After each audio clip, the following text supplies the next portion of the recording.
हरे कृष्णा। अंग्रेजी कैलेंडर के अनुसार वर्ष की सबसे पहली एकादशी है पुत्रदा एकादशी। पौष मास के शुक्ल पक्ष में आने वाली ये एकादशी मनुष्य के पूर्व जन्म के सभी पापों को नष्ट करके उसे परम आध्यात्मिक गंतव्य प्रदान करती हैं। निसंतान और संतान प्राप्ति की इच्छा रखने वाले दंपतियों के लिए ये एकादशी अत्यंत महत्वपूर्ण है। तो चलिए आज के इस परम पवित्र और विशेष एकादशी के उपलक्ष्य में एक पौराणिक कथा का श्रवण करते हैं। श्रील सूत गोस्वामी ने कहा, हे शौनक, समस्त लोकों के स्वामी भगवान हरि की आराधना करना ही सार तत्व है। पुरुष सूक्त के मंत्रों द्वारा जो भी मनुष्य पुष्प और जल आदि उस परात्पर देव को समर्पित करते हैं, वे संपूर्ण चराचर जगत की पूजा कर लेते हैं। जो भी मनुष्य भगवान विष्णु की पूजा नहीं करते, उन्हें ब्रह्म घाती समझना चाहिए। जिन भगवान से समस्त प्राणियों की उत्पत्ति हुई है और ये समस्त चराचर जगत जिनके कारण व्याप्त हैं, उन विष्णु भगवान का जो ध्यान नहीं करता, वो विष्ठा का कृमि होता है। नरक लोक में होने वाले कष्टों से संतप्त हो रहे पापी जीव से यमराज स्वयं पूछते हैं कि क्या तुमने कष्ट विनाशक भगवान विष्णु देव का पूजन नहीं किया था? क्या तुमने उनके एकादशी व्रत का पालन नहीं किया था? द्रव्यों का अभाव होने पर मात्र जल से ही पूजा करने पर जो देव प्रसन्न होकर स्वयं अपने ही लोक को दे देते हैं, क्या तुमने उनकी पूजा नहीं की थी? तो इस प्रकार यमराज भी मनुष्य को उसके जीवन के अंत में ये सभी प्रश्न पूछते हैं और एकादशी व्रत के पालन द्वारा भगवान विष्णु की पूजा आराधना करने की सलाह देते हैं। श्रद्धा पूर्वक की गई पूजा से संतुष्ट होकर भगवान ऋषिकेश मनुष्य का जो उपकार करते हैं, वो ना तो माता करती है और ना ही पिता और ना ही उसका भाई करता है। वर्णाश्रम धर्म का आचरण करने वाले प्रत्येक मनुष्य के द्वारा अगर भगवान विष्णु की पूजा की जाती है, तो वे भगवान विष्णु उस पूजा से संतुष्ट हो जाते हैं और उसके अतिरिक्त अन्य कोई भी मार्ग नहीं है जो उन्हें संतुष्ट कर सके। न तो वे प्राणियों के द्वारा दिए गए विभिन्न प्रकार के दान से इतना संतृप्त होते हैं, न ही पुष्प उपहार और भांति भांति के सुगंधित पदार्थों के अनुलेपन से, जितना वो अधिक से अधिक भक्ति और श्रद्धा से प्रसन्न होते हैं। संपत्ति, ऐश्वर्य, महात्म्य, पुत्र पौत्रादिक संतान और बाकी अन्य कर्मकांडियों से भगवान श्री हरि संतुष्ट नहीं होते। मुक्त जनों के लिए भी हरि का ऐक्य श्री हरि की आराधना से ही प्राप्त होता है। इस बात को आगे बढ़ाते हुए श्रील सूत गोस्वामी कहते हैं, सभी शास्त्रों का अवलोकन करते हुए पुनः पुनः विचार करके ये एक ही निष्कर्ष निकलता है कि मनुष्य को सदैव भगवान नारायण का ध्यान करना चाहिए। आलोक्य सर्वशास्त्राणि विचार्य च पुनः पुनः इदमेकं सुनिष्पन्नं ध्येयो नारायणः सदा।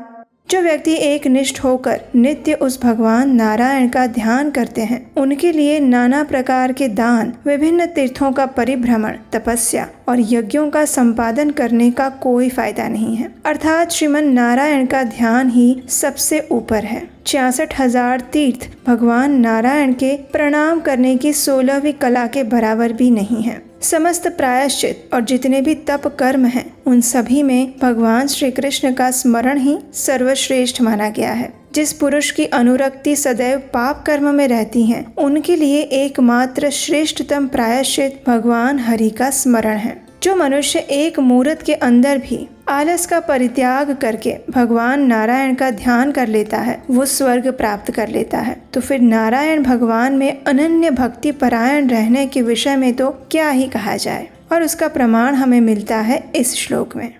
मुहूर्तम अपि यो ध्यायेन नारायणम अतंत्रितः सो अपि स्वर्गतिमाप्नो अति किम पुनः तत्परायणः। यानी जो मनुष्य योग परायण है अथवा योग सिद्ध है, उसकी चित्त वृत्ति जागते, स्वप्न देखते और सुषुप्त अवस्था में भगवान अच्युत के ही आश्रित होती है। उठते, गिरते, रोते, बैठते, खाते, हर समय वो भगवान गोविंद, माधव, विष्णु भगवान का स्मरण करता है। अपने अपने कर्म में संलग्न रहते हुए भी भगवान जनार्दन में ही चित्त को अनुरक्त रखना चाहिए, और ऐसा शास्त्रों का कथन है। भगवान विष्णु के ध्यान से बढ़कर और कोई ध्यान नहीं है। उनके उपवास यानी एकादशी व्रत से बढ़कर अन्य कोई तपस्या नहीं है। इसलिए भगवान वासुदेव के चिंतन को ही अपना प्रधान कर्म मानना चाहिए। श्रील सूत गोस्वामी आगे कहते हैं कि इस लोक और परलोक में प्राणी के लिए जो कुछ भी दुर्लभ है, जो अपने मन से भी नहीं सोचा जा सकता, वो सब कुछ बिना मांगे ही मात्र भगवान मधुसूदन के ऊपर ध्यान केंद्रित करने से प्राप्त हो जाता है। यज्ञ आदि उत्तम कर्म करते समय प्रमादवश स्खलन से जो न्यूनता आती है, वो भगवान विष्णु के स्मरण मात्र से संपूर्णता में परिवर्तित हो जाती है, और ऐसा श्रुति का वचन है।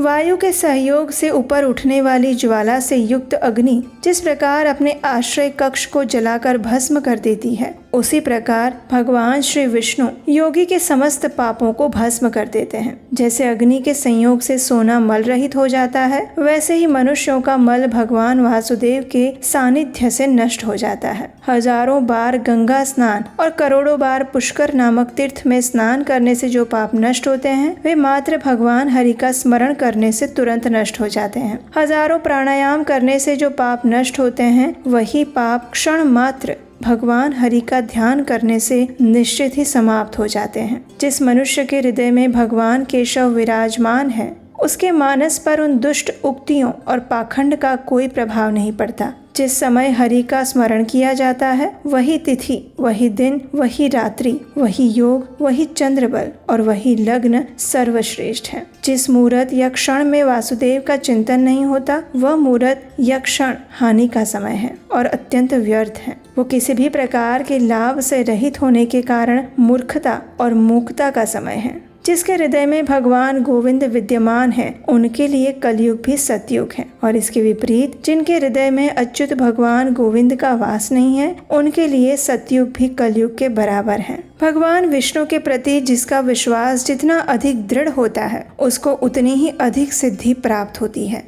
हे मुनिवर, जो लोग जगत के कारण स्वरूप सनातन भगवान वासुदेव को नमन करते हैं, उनसे अधिक श्रेष्ठ पुण्यवान कोई तीर्थ नहीं। आलस्य का त्याग करके भगवान गोविंद का ध्यान करते हुए उन्हीं को समर्पित स्वाध्याय आदि कर्म करने चाहिए। भगवत भक्त व्यक्ति चाहे शूद्र हो या निषाद, चांडाल हो या उसे द्विजातियों के समान ही मानने वाला व्यक्ति नरक में नहीं जाता। जिस प्रकार धन प्राप्ति की अभिलाषा से धनवान व्यक्ति की सदैव सम्मान पूर्वक स्तुति की जाती है, वैसे ही जगत के सृष्टा भगवान श्री विष्णु की स्तुति, पूजा आदि की जाए तो क्यों नहीं इस संसार के बंधन से व्यक्ति मुक्त हो सकता है। भगवान श्री कृष्ण के ऐसे ही प्रभाव का आकलन करके शत्रु भाव से उन भगवान गोविंद का स्मरण करता हुआ दमघोष का पुत्र शिशुपाल भगवान में लीन हो गया था। यदि कोई मनुष्य भक्ति भाव से विष्णु परायण है, तो उसके विषय में क्या ही कहना, उसकी मुक्ति तो पहले से ही सुनिश्चित हो जाती है। तो ये थी आज की एकादशी विशेष कथा। हमें आशा है कि आपको ये आने वाली पुत्रदा एकादशी के उपलक्ष्य में सुनाई गई, पुराणों से ली गई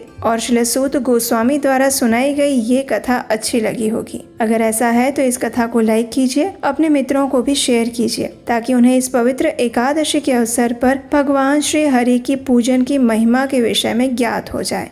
इस एकादशी से जुड़ी पौराणिक कथाओं को सुनने के लिए और इस एकादशी व्रत के पारण की संपूर्ण विधि जानने के लिए याद से अगर अभी तक नहीं किया है तो आपके अपने इस चैनल को सब्सक्राइब करके रख लीजिए, नोटिफिकेशन ऑन कर लीजिए। और अगर आपको हमारे द्वारा किया जा रहा इन एकादशी कथाओं के माध्यम से वैदिक ज्ञान का प्रचार कार्य सराहनीय लगता है, तो आप हमें आने वाली एकादशी कथाओं को बनाने के लिए और पुराणों से ली गई प्रमाणभूत कथाओं को निरंतर आप तक पहुँचाने के लिए स्क्रीन पर दिए गए नंबर पर अपना आर्थिक योगदान भेज सकते हैं। आपका सहयोग हमारे लिए मूल्यवान तो है ही, लेकिन उसके साथ साथ वैदिक संस्कृति के प्रचार का पुण्य फल भी आपको इसी सहयोग के माध्यम से प्राप्त हो जाता है। तो चलिए इस परम पावन पुत्रदा एकादशी का पूर्ण श्रद्धा और निष्ठा पूर्वक पालन करने का प्रयास करते हैं और अपने आध्यात्मिक जीवन में गंभीरता पूर्वक आगे बढ़ते हैं। हरे कृष्णा।